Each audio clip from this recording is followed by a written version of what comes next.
Right now, your phone is talking to the air. No wires.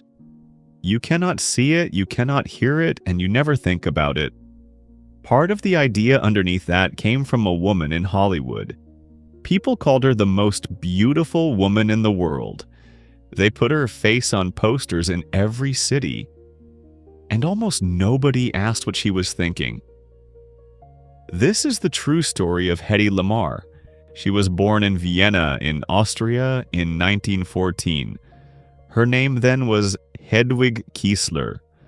Her mother played the piano, and her father, who worked in a bank, did something small that changed everything. He took her for long walks, and while they walked, he explained how things worked. A printing press, a streetcar. Not a lesson, my friend. Just a father talking to his daughter and a daughter listening. She was 5 years old when she took her music box apart. All the little pieces on the floor, and then she put it back together because she wanted to know how it sang. At 16, a famous director saw her. And from that day, one thing about her became louder than everything else. She was beautiful. It sounds like a gift, but listen carefully. When people decide what you are, they stop looking for anything else. Her face was in front of her, and her mind was behind it, and the world only met the face. In 1933, she married a man named Fritz Mandl. He sold weapons. He was rich, and he was sure she was his. Years later, she said something about that time that I want you to hear. She said she was like a doll, like a thing. Something to be guarded, she said, having no mind, no life of its own. So she sat at his dinner table night after night, while important men talked about war and about how a weapon finds the thing it is aiming at. They talked freely in front of her. Why not? She was only the beautiful wife. She had no mind, they were sure of it. And she sat there, quiet, and she listened. And she remembered every word. In 1937, she left him. She went to London, and she carried the one thing he never knew she had taken. Everything she had learned at that table. In London, she met a man from a big American film studio, and that was her ticket to Hollywood. In the day, she was a movie star. In her house, she had a table for inventing, and one man there did notice. He gave her a small set of equipment so she could work between takes in her costume. One man out of all of them. Then came the war. Ships were sinking, and there was a problem nobody could solve.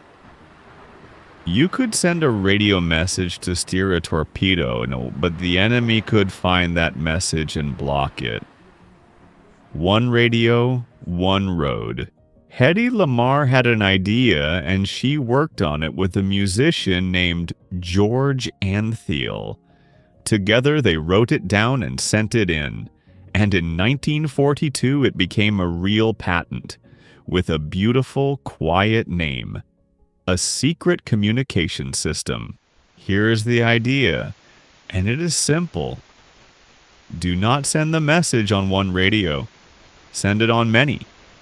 Jump from one to the next again and again, very fast, in an order that looks like no order at all. Now somebody is listening. What did they hear? They hear noise. Just noise. But if the two friends, the one sending and the one receiving, jump at exactly the same moment, then for them the signal is clear. Two people jumping together, and everybody else hearing nothing. She thought of that. And now the part I keep thinking about. Look at the patent, the paper that says, "This idea is hers." It does not say Hedy Lamarr.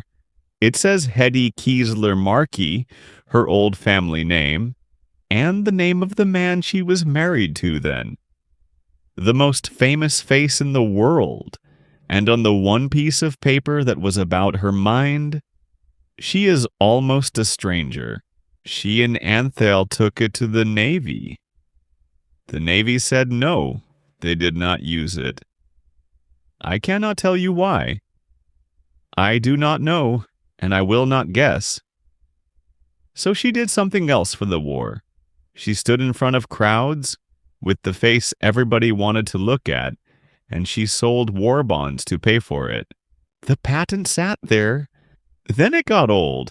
Then it ran out, and she never saw 1 penny from it.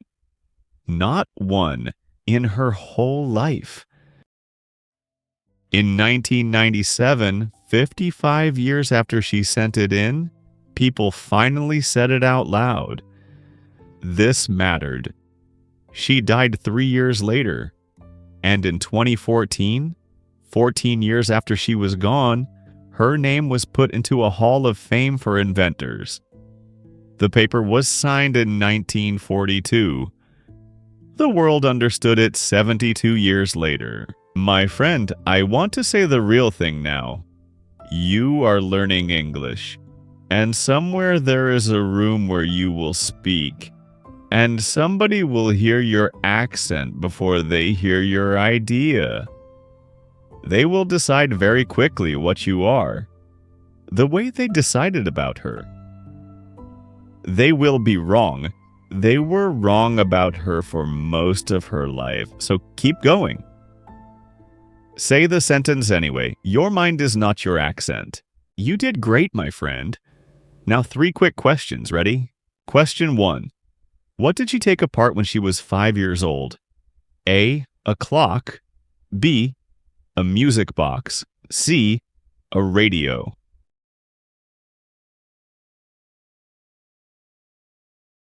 The answer is B, a music box. And she put it back together again. Question 2. In her idea, what does a listener hear? A, noise. B, music. C, nothing at all.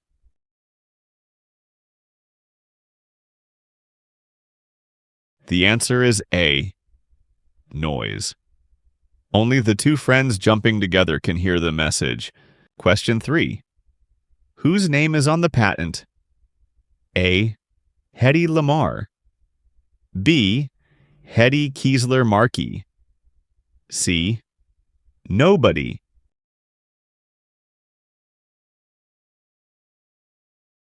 The answer is B, Hedy Lamarr. The name almost nobody knew. Hedy Lamarr was looked at every day of her life and listened almost never. She kept thinking anyway, in a small room, at night with nobody watching. Do that with your English. Nobody has to be watching for it to count. If you understood this story, write "I understand" in the comments. Like this video and subscribe. A new true story is coming soon. Keep learning, my friend. See you next time.